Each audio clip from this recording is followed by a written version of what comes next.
You have probably waited impatiently for a letter to fix the date of your return to us, and I was tempted at first to write only a few lines, merely mentioning the day on which I should expect you. But that would be a cruel kindness, and I dare not do it. What would be your surprise, my son, when you expected a happy and glad welcome to behold, on the contrary, tears and wretchedness? And how, Victor, can I relate our misfortune? The prodigal son returns home in time for his entire world to break down. We have had science fiction in this novel. We have had a travel novel in this novel, a road trip novel, if you will. We have had a coming-of-age story, and now we're set to have a courtroom drama. Well, maybe, eventually. Welcome to Strip Cover Lit, where we squeeze the bigger picture out of literature. I'm Adrian Ford, and we are here for the 7th part of about a 30-part read-along for Frankenstein from Mary Shelley. This video will have a So What Happened recap of this chapter of the novel, a literary criticism section where we talk about all of the literary goings-on in this chapter, and finally a Writer's Corner portion where we talk about the writer's lessons that we can take from this chapter of Frankenstein by Mary Shelley. So, what happened?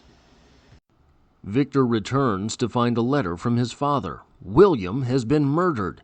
The Frankenstein family went out for a walk, and the brothers, William and Ernest, played hide and seek, but William went to hide, and he never turned back up.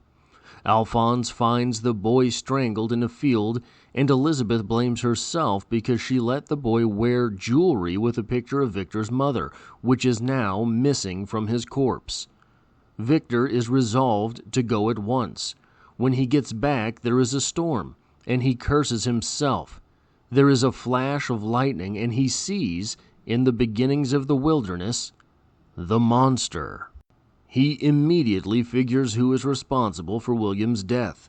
Bravely, Victor decides to keep this to himself. Then Ernest tells him that Justine is the accused, which calls his silence about the monster into contention. But surely no one believes it was Justine. Where is the justice? Except Justine had the picture of Victor's mother, and luckily her trial is today. So there's time. Victor tells Ernest he knows the identity of the real killer. Then Victor's father walks in, and Ernest says Victor knows. Then Elizabeth walks in, and Victor tells her he knows as well. And everyone is mysteriously content to know that Victor knows without questioning any further.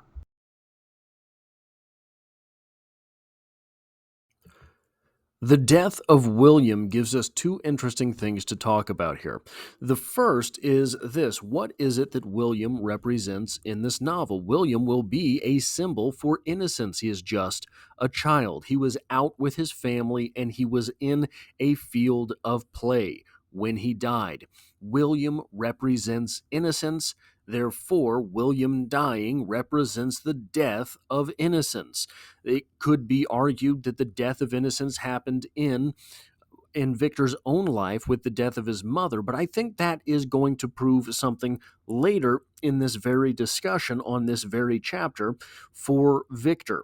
William, however, was still dependent. William was just a child. William was innocence lost because of, well, Victor and his actions. Whoever, whatever, could have killed innocence? Well, it was Victor's creation. It was Victor himself. The second thing that this allows us to talk about is this: the idea of being a father, the idea of being a real father. Alphonse seems to have collected many children over the years. Some of them, regardless of whether they are biological or not, he has done his best, seemingly, to be a father for them. He has been there for them. When William disappears, the father figure here is a real father. He goes out and searches tirelessly for his son. He goes out and makes sure that even if that son is deceased, he is the one that finds him. And he is not going to give up on that idea until he has William or William's body in his hands. Versus Victor. Victor had abandoned his creation, abandoned the monster, his son, abandoned what it was that he brought into this world, left it to be, and did not pursue once that monster ran away. So that is the symbol of William in this novel. Now I want to move on to something that is something that I find very interesting to contemplate with this novel. I don't think that this is going to be anything that I'm going to make a main point of for the novel read along as it is, but I have a bachelor's in English literature, and one of the assignments that really had my goat, really made me angry when I was in college, was I was supposed to write about the idea of how a male author cannot write female characters. Plain and simple, straight up, flat out. No one ever said, well, write about how poorly this female author writes male characters. So that's what I did. Lady Murakami, I believe, wrote A Tale of Genji. I had to read that. It was about a male protagonist. I tore that apart in a paper called Tale of Genji, A Meandering Tale of a Philandering Male. It was something that I was very proud of, did not get an A. But I have carried that thought process with me. This is from a female author. How does that affect the way the characters are acting in this novel? And I think it does. From KlinmanDiagnostics.com, which is a psychology type of website, the differences between male and female conflict. Quote, results showed significant main effects and interactions effect for all 5 conflict modes. In summary, men score higher than women on competing and collaborating, whilst women score higher on compromising, avoiding, and accommodating. We have conflict between Victor and the monster. What does Victor do? He avoids. What is the monster doing? Well, he's avoiding in part, and we're going to see that in a moment. Instead of finding Victor, instead of taking this up with Victor, the monster turns to something akin to bullying, right? You're trying to get at Victor. Male versus female bullying from momentusinstitute.org, which specializes in children's psychology, I believe in bullying. Boys are more physical, girls are more verbal. Boys are more likely to display physical intimidation towards others as a form of bullying, whether it is direct violence or the threat of violence. Girls, on the other hand, are more likely to use verbal insults and social isolation, such as talking behind someone's back or cutting someone from a friend group. Boys are out in the open, girls are more secretive. Boys are more likely to bully in plain sight, starting fights in the hallway or pushing someone on the playground. Girls, however, are more likely to hide their bullying, disguising their behavior or acting in a passive-aggressive manner. Cyberbullying, bullying behind a screen, is common in both groups, but girls participate in it more frequently. This is because it can be hidden or anonymous. One of the main things that separates boys from girls in bullying, boys start fights. If a boy is going to bully you, he's going to come up to you, he's going to hit you in the face and take your lunch money. Girls will ruin your reputation. They're not directly harming you. They are doing this in concert with others. They're moving around behind you, right in the shadows, if you will. What do we see from Frankenstein's monster in this novel? If this were written by a man, might we see the monster dueling it out with Victor himself, creeping his way off of that table, finding himself abandoned, and searching out Victor himself for a slugfest. We do not see that. We see the monster moving around in the shadows, going somewhere else, and picking off a member of Victor's family.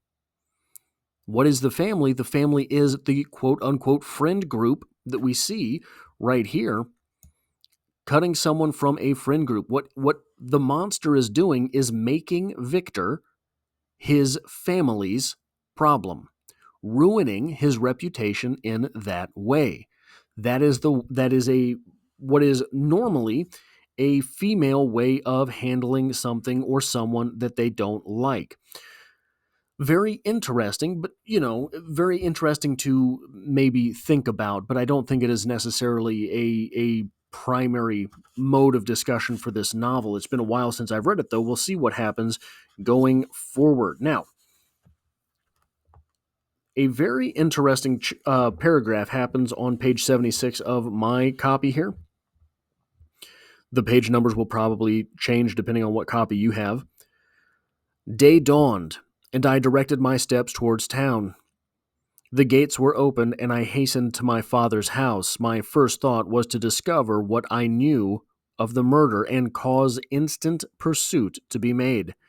But I paused when I reflected on the story I had to tell. A being whom I myself had formed and endued with life had met me at midnight among the precipices of an inaccessible mountain.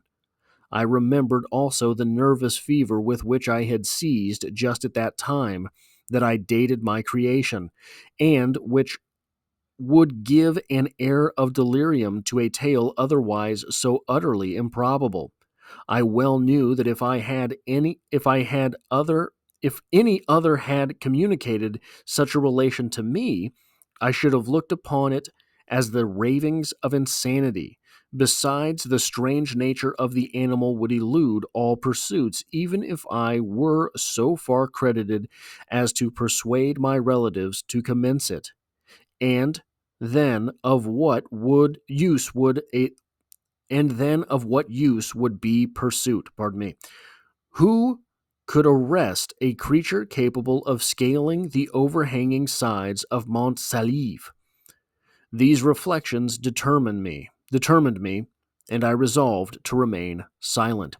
It is strange how often there is a paragraph or two which really sort of summarize.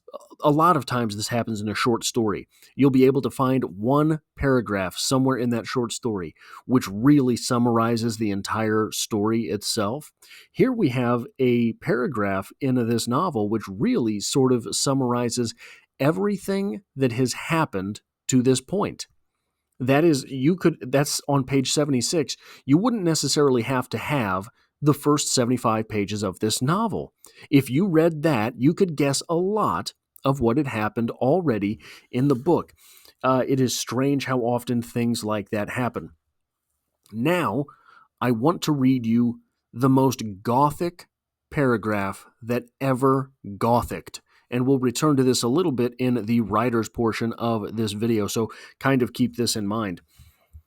6 years had elapsed, passed as a dream, but for one indelible trace I stood in the same place where I had last embraced my father before my departure for Ingolstadt. Beloved and venerable parent, he remained to me. I gazed on the picture of my mother, which stood over the mantelpiece. It was an historical subject, painted at my father's desire, and represented Caroline Beaufort in an agony of despair, kneeling by the coffin of her dead father. Her garb was rustic and her cheek pale, but there was an air of dignity and beauty that hardly permitted the sentiment of pity. Below this picture was a miniature of William, and my tears flowed when I looked upon it. While I was thus engaged, Ernest entered. He had heard me arrive and hastened to welcome me. He expressed a sorrowful delight to see me. "Welcome, my dearest Victor," he said. Said he, "Ah, I wish you had come 3 months ago, and then you would have found us all joyous and delighted. You come to us now to share a misery which nothing can alleviate, yet your presence will, I hope, revive our father who seems sinking under his misfortune, and your persuasions will induce poor Elizabeth to cease her vain and tormenting self-accusations. Poor William! He was our darling and our pride. That sounds like a 9-year-old kid, doesn't it? But what a Gothic paragraph. The description of a painting of your wife. You have commissioned a painting of your wife in the most terrible situation she had ever found herself, contemplating the death of her own father. What a wild sort of painting to commission. What a wild sort of paragraph to have, and what a wild bit of dialogue from a child. What's the one? Where are we here? Sorry. You come to us now to share a misery which nothing can alleviate. Yet your presence will, I hope, revive our father who seems sinking under his misfortune, and persuasions will persuasions will induce poor Elizabeth to cease her vain and tormenting self-accusations. Wow, wow, wooey. Is that ever something? I mean, that's how I sounded when I was in grade school, right? Now, here's an interesting thing to contemplate as well. We've talked about gender a couple times now, and we're going to talk about it in the next talking point as well. But here we have the idea of manhood. Manhood being the adult male, right? Not boyhood, not childhood, manhood. Growing into the competent adult. The death of Victor's mother is what catapulted him into the world to make a name for himself, where he became Frankenstein, where he became the man, the adult. He went out into the world and earned that status. He went out into the world and earned that title, the title of his last name. It was the death of William that reminded him he is still responsible at home. He has a responsibility to his family. It is the death of William, another terrible situation, which reminds him, hey, I can't just do this thing all the time. There are things that I have to do in order to be a part of my family. That is a responsibility that I have. This is a real literary moment here. This is a real moment where we are being forced by tragedy to realize the beauty of life, even if the beauty of life is something that we have for some time now neglected. These are the reasons that we have to live through literature. We do not want tragedy to have to be the thing which slaps us in the face and returns us to our family. We do not want it to be death, which reminds us to live life. Through the pages of novels, we can learn that lesson. They say that it's one of the great things about the human brain. We do not have to experience the thing to learn from it. If, back when we were hunters and gatherers, you saw your buddy approach a lion thinking that it was just another animal, and that lion ate your buddy, you do not have to be eaten in order to learn that lesson. You see your buddy get eaten, and you learn lions are dangerous. Here, we can see Victor wallowing in self-pity and the idea of abandoning his family. We can see him struggle with that, and we ourselves can learn from it. That's a lot of what literature is actually for, the actual happenstance for literature, how you apply literature in the real world. Now, more gender stuff maybe. And not a big talking point, just something interesting to think about, something interesting to play with. This is from a female author, Mary Shelley. We have a road trip in this novel. Women love road trip novels. Don't argue with me, argue with sales. We have true crime. Maybe not real true crime, but true crime within the confines of the fiction. Murder mystery within the confines of the fiction. Women generally are drawn to those stories. Don't argue with me. Go to your favorite true crime YouTube channel. I bet you it's run by women. I bet you most of the comments are from women. I don't know what that is. I don't know what drives that. You can look at the sales for novels on Jeffrey Dahmer, novels on John Wayne Gacy, all of these books written on true crime, primary demographic, women. And now, so that in this story was William. William is the victim of a crime. He is a murder victim. We're going to have to figure that murder out. And now we are perhaps gearing up for courtroom drama, another genre that is beloved by women. So it is interesting to contemplate how different this novel would be, perhaps, if it were written by a male author. We would have maybe more direct conflict between the monster and Victor, maybe even a duking out. You will get the character of the monster that we will get to know may even agree to a duel with Victor. That would be something fairly interesting. But we have all of these things that like, I don't know if I wrote this novel that the first thing on my mind would be, hey, let's have a courtroom drama. Or, hey, what if instead of killing Victor, the monster goes straight for his little brother? What if he tortures him in that way? That's not something that I would be compelled to write.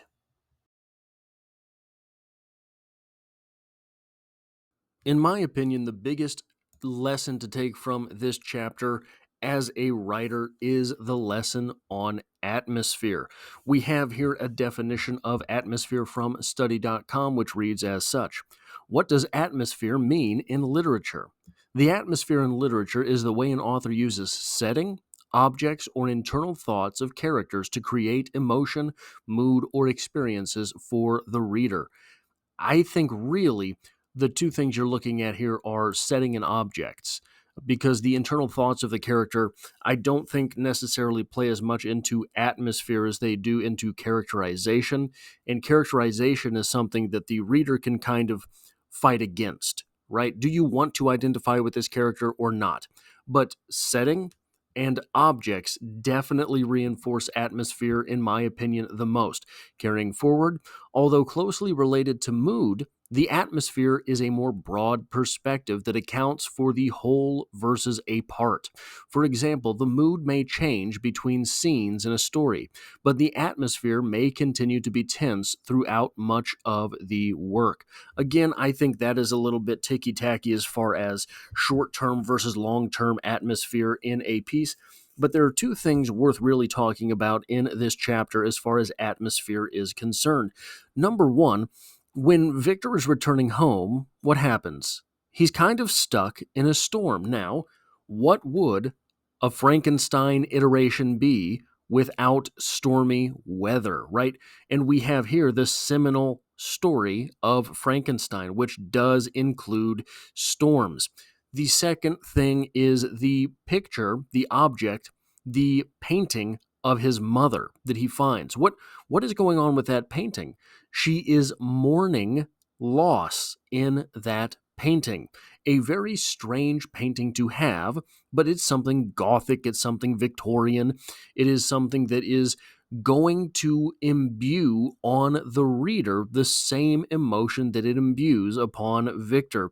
Something, a state of reflection, a state of somberness, a state of sadness, a state of contemplation over the really finite nature of being.